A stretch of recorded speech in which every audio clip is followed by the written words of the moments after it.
예수님께서 십자가에 못 박혀 돌아가시기 직전까지 이 땅에서 행하신 사역을 정리해 보면 크게 세 가지로 요약할 수 있습니다. 예수님은 복음을 전하시고 진리를 가르치셨으며 병든 자를 고쳐 주셨습니다. 이것을 보통 전도 사역과 교육 사역 그리고 치유 사역이라고 말합니다. 그래서 선교사들은 오지에 나가서 선교를 할 때 예수님의 방법을 따라서 교회를 세워서 전도를 하고 학교를 세워서 가르치고 또 병원을 세워서 고치는 데 힘썼습니다. 우리나라도 선교 초기에 선교사들이 와서 부지런히 교회와 학교와 병원을 세워서 지금의 문명 국가를 이루는데 초석을 놓았음을 부인할 수 없습니다. 이렇게 예수님의 복음이 전해지는 나라마다 가난과 무지와 질병에서 벗어날 수 있었습니다.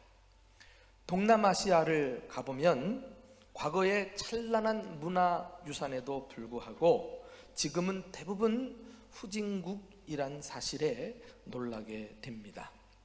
그 나라 국민들의 정신을 지배하는 종교의 영향을 우리는 무시할 수 없습니다. 만일 우리나라도 선교사들이 와서 복음을 전해주지 않았다면 각종 미신과 유교 문화에 쩌들어서 후진국성을 면하지 못했을 것입니다. 정말 생각하면 아찔하기까지 합니다. 전도와 교육 그리고 치유, 이 예수님의 세 가지 사역은 한 가지 공통점을 가집니다. 그것은 바로 사람을 살리는 생명사역, 사람을 온전케 하는 전인 구원 사역이라는 것입니다. 복음으로 영혼을 살리고, 교육으로 의식을 깨우치고, 치유로 육체를 건강하게 하셨습니다. 그리하여 원래 하나님께서 인간을 창조하셨을 때의 모습으로 회복시켜 주셨던 것입니다. 이것이 바로 구원입니다. 예수님께서 하늘로 승천하신 후에는 당신의 몸인 교회에 이 사역을 맡기셨습니다. 이제 교회는 예수님처럼 사람을 살리는 사역에 관심을 가지고 힘써야 합니다.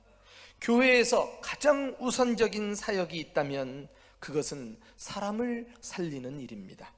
성도에게 있어서 가장 중요한 삶의 목적이 있다면 사람을 살리는 일입니다. 왜 사느냐고 묻거든 우리는 대답해야 합니다. 사람을 살리기 위해서라고 말입니다. 성경은 사람을 살리는 사람에게 많은 축복을 약속하고 있습니다. 우리 다니엘서 12장 3절을 다 같이 읽어보실까요? 자, 시작. 지혜 있는 자는 궁창의 빛과 같이 빛날 것이요 많은 사람을 옳은 대로 돌아오게 한 자는 별과 같이 영원토록 빛나리라. 많은 사람을 옳은 대로 돌아오게 한 사람, 사람을 살리고 사람을 축복하고 사람을 칭찬하고 위로하고 일으켜 세우는 이 모든 행위를 포함할 것입니다. 그런 사람은 별과 같이 영광을 누리게 될 것입니다. 우리가 사람의 됨됨이를 어떻게 알 수 있을까요? 그의 나이를 보고? 아니면 그의 사회적인 지위? 아니면 그가 소유한 것을 가지고 우리가 그의 됨됨이를 알 수 있을까요? 그렇지 않아요. 진짜 그 사람을 알 수 있는 것은 그의 마음속에, 머릿속에 무엇이 들어있느냐 하는 것이 진정한 그의 존재 가치를 나타내 줍니다. 함께 예배를 드리고 있지만 누군가 미워하는 생각으로 가득 차 있다면 예배 드릴 때도 계속 그 생각에 사로잡혀서 예배가 끝나기만 해봐라 이렇게 벼르고 있지 않을까요? 돈 생각으로 가득 찬 사람은 예배 시간 내내 돈을 벌 생각만 하게 될 것입니다. 부동산으로 날마다 동분서주하면서 아파트를 보러 다니는 집사님이 계셨어요. 이분은 자기 교회에 헌신예배 사회를 보게 되었는데, 사회를 보다가 이렇게 말합니다. 찬송가 백구동을 부르겠습니다. 온통 부동산만 생각하니까 자신도 모르게 생각에 있는 것이 탁 밖으로 튀어나온 거예요. 여러분, 안타깝게도 많은 사람들 가운데 사람을 살리는 생각으로 가득 차야 하는데, 심지어 죽이는 일에 더 관심을 가지고 온갖 생각으로 가득 채우는 사람들이 있다는 사실을 아십니까? 그들은 사람을 생명의 길로 이끌기보다는 잘못된 길로 유인해서 실족시키는 사람들입니다. 예수님 당시에도 항상 그런 사람들이 있었습니다.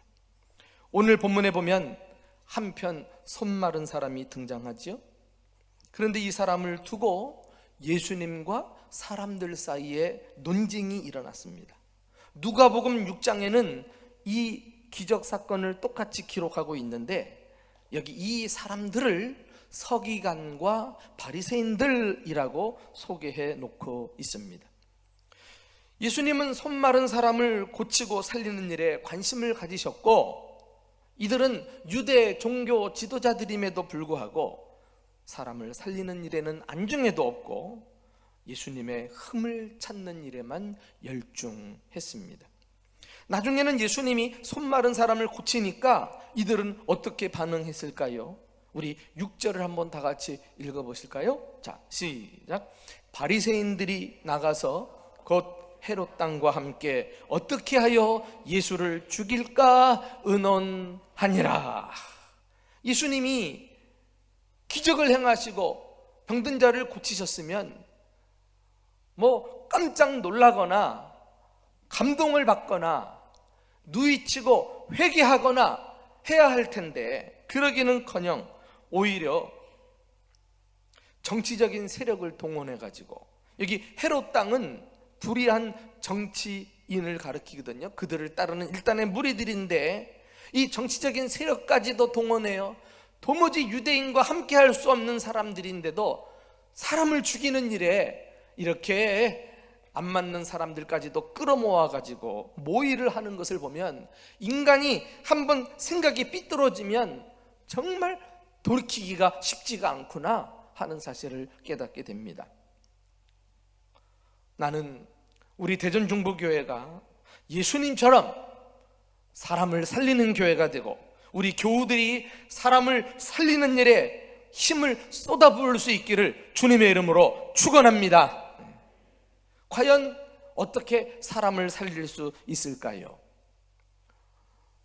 오늘 우리는 예수님이 보여주신 방법을 함께 배우고 싶습니다. 첫째로, 기회를 놓치지 말고 살려내야 합니다. 서기관들과 바리새인들이 한편 손 마른 사람을 고치는 일을 원하지 않았던 것은 마침 그날이 안식일이었기 때문에 그렇습니다. 그러나 예수님은 사람을 살리는 일에는 안식일이 문제가 되지 않았습니다. 자, 예수님께서 하셨던 말씀을 함께 읽어보실까요? 4절입니다. 자, 시작. 그들에게 이르시되 안식일에 선을 행하는 것과 악을 행하는 것, 생명을 구하는 것과 죽이는 것, 어느 것이 옳으냐 하시니 그들이 잠잠하거늘. 여기서 안식일을 지키는 것보다 더 중요한 것이 있다는 거예요. 그것은 선을 행하고 생명을 구하는 것입니다. 사람들이 잠잠했다 그랬는데 그 이유는 예수님의 말씀이 타당하니까, 그만 양심에 찔려가지고 할 말이 없었기 때문입니다. 그럼에도 불구하고 사람들은 안식일을 핑계로 아무 일도 안 하면서 예수님께서 선을 행하시는 일을 방해를 놓고 있었던 것입니다. 사실 예수님이 안식일에 병자를 고치신 것은 한두 번이 아니었어요. 성경에 보면 마가복음 1장에 귀신 들린 사람을 안식일에 고치십니다. 요한복음 5장에 베데스다 연못에서 38년 된 병자를 고치신 날도 안식일이었어요. 요한복음 9장에 날 때부터 맹인된 사람을 안식일에 고치셨고요. 그리고 오늘 본문 마가복음 3장에 나오는 한편 손 마른 사람도 안식일에 고치십니다. 그리고 등등 무려 한 7번이 안식일에 고친 것으로 기록되고 있는데요, 가만히 보면 이 모든 경우가 굳이 안식일에 고치지 않아도 되는, 다른 날 고칠 수 있는 그런 급하지 않은 병이었음을 알 수 있어요. 그런데도 예수님은 왜 안식일에 병을 고치셨던 것일까요? 여기서 중요한 교훈을 발견합니다. 예수님은 병자를 보셨던 것입니다.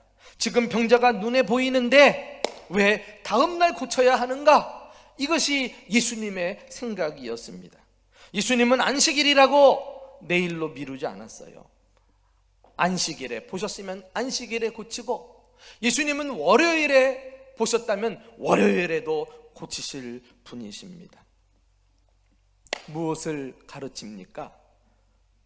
오늘 선한 일을 하려고 마음 먹었으면 그 즉시로 해야 한다는 거예요. 내일 하자 하면서 돌아서면 결국은 못하게 되고 그 일이 천추의 한이 되는 경우도 생기게 됩니다. 한 번은요, 교인 가운데 병으로 입원했다가 갑자기 혼수 상태가 찾아와서 가족들과 마지막 인사도 못하고 며칠 계시다가 소천하신 분이 있습니다. 장례식 때 가족들이 참 안타까워하면서 슬퍼하는 모습을 보았어요. 저 개인적으로도 그분이 병원에 의식을 가지고 입원해 계실 때 갑자기 말이죠, 돌아보고 싶은 마음이 생긴 거예요. 그래서 병원에 가서 예배도 드려주고 기도도 해 드려주었습니다. 병상세례도 베풀었어요. 그리고 나서 며칠 지나지 않아서 그분이 의식불명이란 소식을 접하게 되었어요. 야, 조금만 더 늦었으면 이분 의식이 있을 때 찾아뵙지 못했을 것이다, 이런 생각을 하면서요, 장례식을 집례하는데 자꾸 그때 내가 정말 빨리 잘 찾아뵀다, 그렇지 않았으면 장례식을 집례하면서도 얼마나 유족들에게 미안했을까, 이런 생각이 드는 거예요. 장례식 때 유족들도 말이죠, 고인이 의식이 있을 때 세례를 받은 것을 보면서 큰 위로를 받고 장례식을 잘 치루어냈던 것을 보게 됩니다. 이때 제가 깨달은 사실이 있어요. 선한 일은 직감적이고 즉각적으로 해야 한다는 것입니다. 어느 날 내 마음속에 선한 생각이나 감동이 일어나면 그것을 미루지 말고 바로바로 실천해야 기회를 놓치지 않는 거예요. 나는 직감적으로 내 마음속에 일어나는 선한 생각, 이것은 성령의 감동이라고 생각합니다. 하나님께서 나를 사용하셔서 지금 도움이 필요한 사람들에게 사랑의 손길을 내밀도록 하시는 역사라고 생각하는데요, 그것을 빨리빨리 직감하고 즉각적으로 반응해야 하나님의 뜻을 이룰 수 있는 거예요. 이것저것 따지다가는 차일피일 미루면서 아무 일도 못하게 되는 거예요. 에베소서 5장 16절에서도 우리에게 이와 같은 사실을 깨우쳐 줍니다. 우리 한번 다 같이 읽어보실까요? 시작. 세월을 아끼라, 때가 악하니라. 그러므로 어리석은 자가 되지 말고 오직 주의 뜻이 무엇인가 이해하라. 세월을 아끼라, 헬라어 원어에는 세월을 사라 혹은 세월을 구원하라, 이런 뜻을 가지고 있거든요. 이 의미를 담아가지고 현대어, 알기 쉽게 번역된 현대어 성경은 세월을 아끼라, 때가 악하니라, 이 말을 이렇게 번역을 해놓았어요. 모든 기회를 살려서 선한 행동을 하십시오. 기회를 죽이지 말고 살려내라는 거예요. 오직 주의 뜻이 무엇인가 이해하라. 하나님의 뜻이 무엇입니까? 우리가 분별하면서 살아야 될 하나님의 뜻이 뭐예요? 바로 사람을 살리는 일 아니겠습니까? 그렇습니다. 우리의 삶은 이미 그 노선이 정해져 있어요. 사람을 살리고 구원하는 이 일, 그 일을 우리는 더 이상 미루지 말고 성령께서 나를 감동하실 때 우리는 즉각 반응하면서 행동에 옮길 때 하나님은 나를 통해 사람을 살려내십니다. 두 번째, 우리는 선한 의도를 갖고 살려내야 하겠습니다.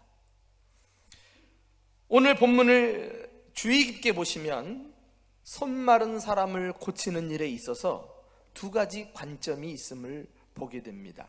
자, 우리 한번 2절 3절을 읽으면서 여러분이 그 두 가지를 찾아보십시오. 다 같이 읽습니다. 시작. 사람들이 예수를 고발하려 하여 안식일에 그 사람을 고치시는가 추시하고 있거늘 예수께서 손 마른 사람에게 이르시되 한가운데 일어서라 하시고. 두 가지 관점이 무엇입니까? 첫째는 예수님을 주시하는 관점이에요. 서기관과 바리새인들의 관점 아니겠어요? 나는 이것을 죽이는 관점이다, 이렇게 이름을 붙이고 싶어요. 그러나 또 하나, 손 마른 사람을 주목하는 관점이 있어요. 그것은 예수님의 관점입니다. 사람을 살리는 관점이죠. 바리새인과 서기관은 어떻게 보았습니까? 죽이려는 마음을 가지고 예수님에게서 흠을 찾기 위해서 그 행동을 주시하고 있었던 것이에요. 사람들이 예수를 고발하려 하여, 예전 성경에는 송사하여, 하려 하여 이렇게 돼 있는데, 이 말은 원문 그대로 하면은 엿보는 것을 말해요. 바로 보지 못하고 엿보는 것 자체가 동기가 불순한 거 아니겠어요? 못된 의도를 가지고 올무에 걸려들기만을 바라면서 이렇게 관찰하고 있는 것을 말합니다. 여러분 생각해 보세요. 아예 처음부터 의도가 잘못됐는데 상대방의 행동 여하에 상관없이 누군들 다 걸려들지 않겠어요? 이런 관점에서 사람들을 바라보면 눈에 띄는 대로 다 죽이게 되는 거예요. 서기관들과 바리새인들을 보십시오. 저들은 잘못된 의도를 가지고 예수님의 행동 하나하나를 예의주시하고 있습니다. 예수님의 말씀 한마디 한마디를 귀담아 듣습니다. 누구보다도 예수님 가장 가까이에서 행동을 보고 그 말씀을 들었어도 자신에게 하등 상관없이 다 그냥 스쳐 지나가는 거예요. 얼마나 은혜로운 것들을 놓쳐버리는 안타까운 일입니까? 그러나 예수님은 달랐어요. 보는 관점이 달랐어요. 예수님은 왜 손 마른 사람을 사람들 가운데 일으켜 세우셨을까요? 사람들 앞에서 창피를 주시려고? 수치를 느끼게 하시려고요? No, 절대 그렇지 않아요. 삐뚤어진 사람들의 관점을 바꾸어서 손 마른 사람을 제대로 진지하게 바라보도록 하신 것입니다. 서로 죽이고 반대하는 일에 더 이상 시간을 낭비하지 말고 우리가 진짜 바라봐야 할 것이 무엇인지 도전하고 있는 것입니다. 자, 우리 한번 상상력을 발휘해서 우리 가운데 한편 손 마른 사람이 서 있다고 생각을 해보십시오. 그를 좀 주목하세요.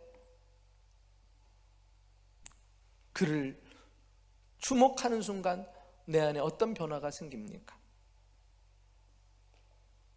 이전에는 그를 보았어도 그냥 무심코 스쳐 지나갔던 사람인데 이제 내 마음속에 들어오기 시작하는 거예요. 야, 이 사람은 불구가 된 손 때문에 어릴 적부터 친구들에게 놀림을 당했겠구나. 늘 소외되고 버림받고 그래서 홀로 고통스러운 나날을 선했겠구나 짐작이 되는 거예요. 누가복음 6장에는 이 한편 손 마른 사람을 정확하게 오른손 마른 사람이라고 말하고 있습니다. 유대 사회에서 오른손이 불구라는 것은 치명적인 거예요. 왼손을 부정하다고 여기기 때문에 대부분 많은 일들을 오른손으로 했거든요. 근데 이 오른손을 쓰지 못하게 되었으니까 제대로 생활이 가능했겠느냐 말이에요. 직업이나 반듯하게 가지고 살았겠느냐 말이죠. 그러니까 보통 사람들하고는 다르게 힘겹게 가난하게 그렇게 살았던 불쌍한 사람이 아닙니까?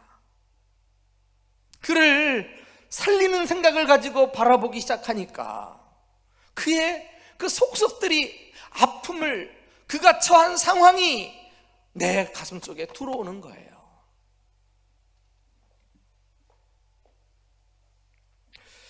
한 번은 TV를 보는데요, 어떤 갈등하는 부부를, 아니면 가족들 가운데 사이가 안 좋은 사람들을 이렇게 대면해 놓고 상담하는 프로그램이 있더라고요.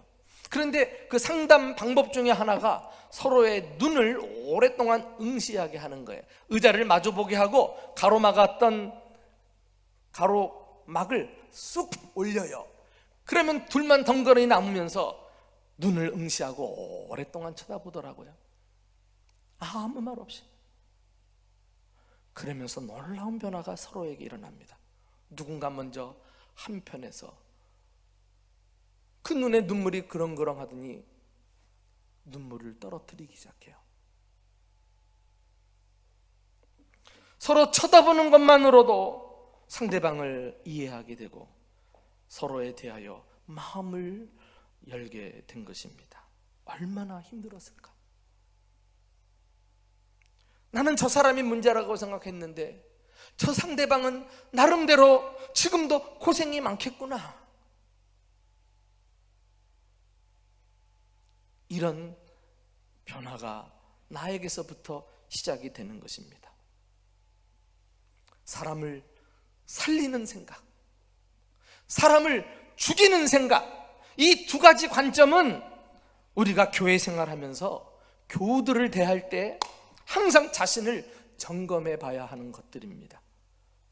나는 그 사람을 어떤 관점에서 바라보고 있는가?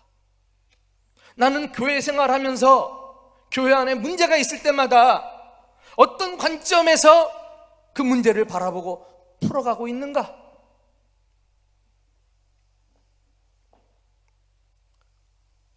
사람을 살리는 일은 상대방을 보는 관점을 바꾸는 데서부터 시작된다는 사실을 기억하십시오. 여러분, 한번 우리가 응용을 해보실까요? 이 문제가 해결되지 않으면 교회도 평안할 수 없고 당사자인 성도들도 행복할 수가 없기 때문에 그렇습니다. 자, 우리 가운데 서 있는 한편 손 마른 사람을 잠시 앉혀두고 이제 코로나19라고 하는 교회 안에 찾아온 문제를 이제 우리 가운데 한번 세워봅시다. 이 코로나19는 교우들의 그 면면을 잘 드러내는 계기를 우리에게 보여줍니다. 보통 세 가지 유형의 사람들을 우리가 찾아볼 수 있는데 이 코로나19라는 문제 앞에서 첫 번째 유형은 정죄형이에요. 정죄형. 교회 나와 예배를 드리면서 안 보이는 사람들을 믿음 없다고 정죄하는 거죠. 그러면 어떻게 되죠? 나는 의롭고 나는 믿음이 좋은 게 되는 거예요. 두 번째 유형은 불평형이에요. 불평형. 교회 나와 예배 드리면서 성도들을 교회 나오게 한다고 불평하면서 이렇게 또 꾸역꾸역 나오는 사람들이 있어요. 왜 웃으세요? 쫓게 찔리십니까? 세 번째 유형은 비난형이에요. 집에서 온라인 예배를 드리면서 교회에 나오는 사람들 정부말 되게 듣지 않는다고 비난하는 거죠. 여러분, 이런 정죄형, 불평형, 그리고 비난형, 이것들은 모두 다 부정적인 관점이라고 할 수가 있어요. 이 부정적으로 바라보는 시선 때문에 정죄도 하고 불평도 하고 비난도 하는 거예요. 부정적인 성향이 뭐 복잡하게 생각할 필요 없어요. 철저하게 자기중심적이고요. 그리고 모든 문제를 남 탓으로 끌어들이고, 그리고 자기가 옳다고 의롭다고 여기는 교만함이 그 뿌리에 자리 잡고 있어요. 그러니까 이 부정적인 관점을 가지고 문제를 바라보고 사람을 바라보면서 풀어가는데 어떻게 사람이 살아나겠어요? 어떻게 문제가 풀릴 수 있겠느냐 말이에요. 다 죽고 말지. 우리는 항상 고민해야 돼요. 내가 예수님의 관점을 가지고 사람을 보고 교회 안에 찾아온 문제를 접근하고 있는가? 앞서 말씀드렸지만 나의 이 부정적이고 그리고 사람을 탓하는 이런 성향을 바꾸지 않고는 우리는 나를 통해서 사람을 살려내고 교회 생활을 은혜롭게 해낼 수가 없는 것입니다. 바라기는 하나님께서 은혜를 베푸셔서 온전한 날 함께 모여 부둥켜 안고 교제하고 찬양하며 예배하는 날이 올 때 우리의 정죄의식과 불평하는 습관과 비난하는 버릇은 사라지고 성숙한 공동체를 함께 만들어내면서 누구든지 우리 교회에 몸담으면 쓰러진 사람도 일으키고 죽은 사람도 살려내고 낙심한 자도 위로를 얻는 행복한 생명이 넘치는 주님의 교회가 될 수 있기를 예수님의 이름으로 축원합니다. 이걸 해내야 돼요. 이것이 교회이기 때문에 그래요. 그리고 항상 고민해야 돼요. 나는 어떤 관점을 가지고 어떻게 문제를 바라보고 사람을 바라보는가? 성경은 우리에게 어떤 관점을 가질 것을 구체적으로 교훈하고 있습니까? 에베소서 4장 32절을 함께 읽어보실까요? 자, 다 같이 시작. 서로 친절하게 하며 불쌍히 여기며 서로 용서하기를 하나님이 그리스도 안에서 너희를 용서하신 것 같이 하래요. 정죄하지 말고 친절하게 여기래요. 상대방을 적대시하는 것이 아니라 호의를 갖고 대해주는 거죠.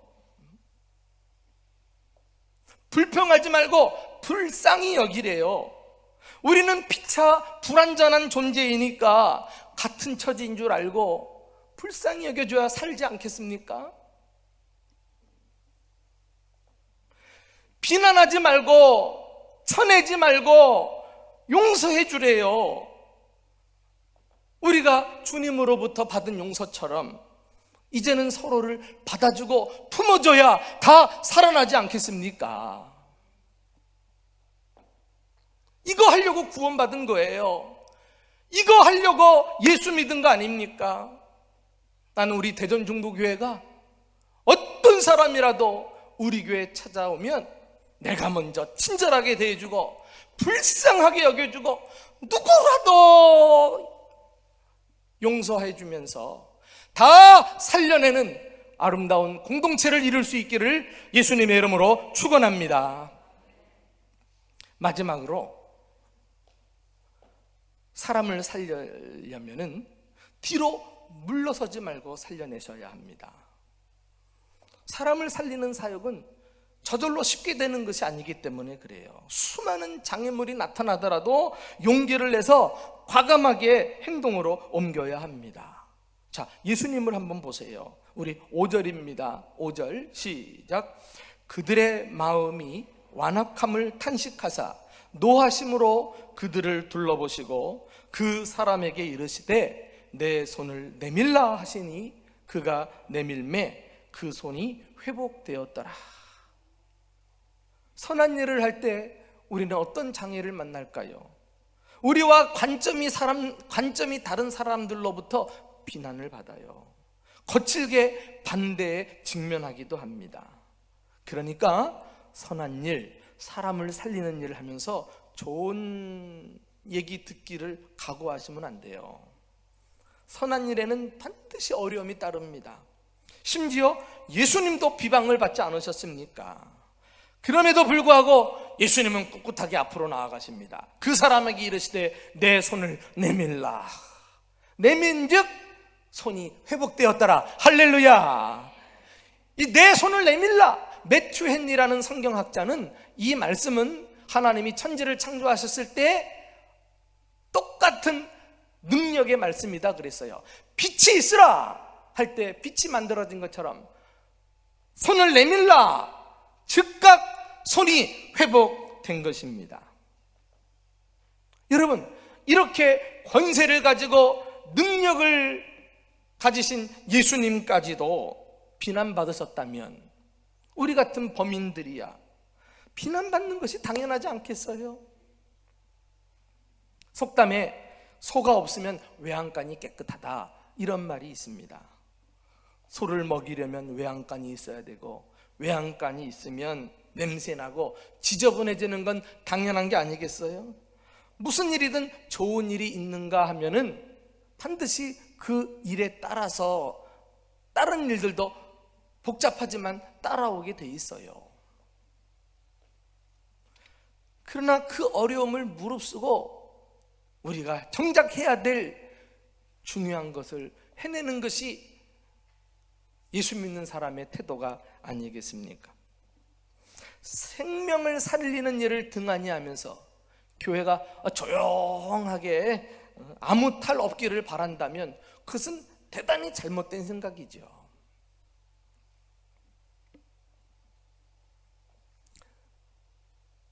사랑하는 교회 여러분, 예수님의 마음은 어떤 마음입니까? 어찌든지 한 생명을 살리고 한 영혼을 구원하고 한 사람이라도 고쳐주려고 하는 것이 예수님의 마음 아니겠어요? 그 마음을 가지고 어떤 반대를 무릅쓰고라도 앞장서신 분이 예수님이셔요. 우리는 그 예수님의 마음을 본받고 예수님의 용기를 배워야 되겠습니다.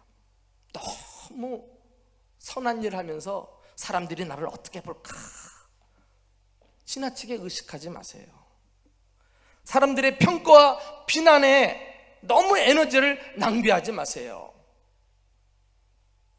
여러분들이 정말 하나님 기뻐하시고 사람을 살리고 사람을 옳은 대로 돌아오게 하는 일을 지금 행하신다면 뒤로 물러서지 말고 앞으로 밀고 나아갈 때 그 일을 기어코 해낼 수 있는 것입니다. 우리가 오로지 신경 써야 될 것은 바로 이거예요. 원칙을 내가 붙들고 있는가?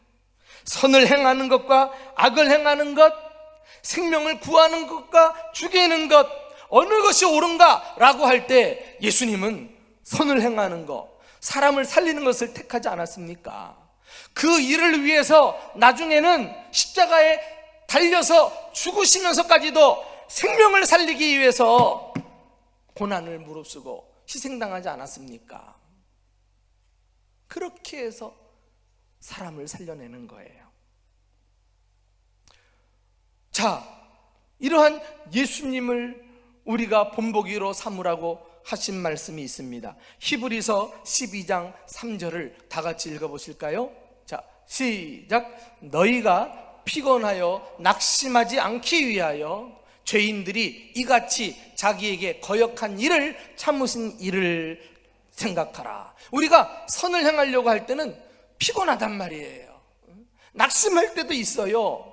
그때마다 예수님을 생각하시래요. 십자가에 달려서라도 끝까지 반대에 부딪히고 그를 거역했던 사람을 참아내신 예수님, 그 예수님 생각하면서 우리도 뒤로 물러서지 말고 이 옳은 일을 붙들고 나아가야 할 것입니다. 사랑하는 교회 여러분, 우리가 구원받은 이유는 나 혼자 잘 먹고 잘 살려고 하는 것이 아니라 이웃의 생명을 살리기 위해서입니다. 이제 우리 마음을 이웃을 살리는 생각으로 가득가득 채워 갑시다. 사람 살리는 것이 삶의 목적이 되게 하고 그 무엇으로도 양보할 수 없는 삶의 원칙이 되게 합시다. 미루지 말고 기회를 살리세요. 선한 의도를 가지고 이제부터 사람을 바라봅시다. 뒤로 물러서지 말고 앞으로 나아가면서 우리를 통해 많은 사람들이 살아나고 옳은 대로 돌아오는 귀한 역사가 일어나기를 예수님의 이름으로 축원합니다.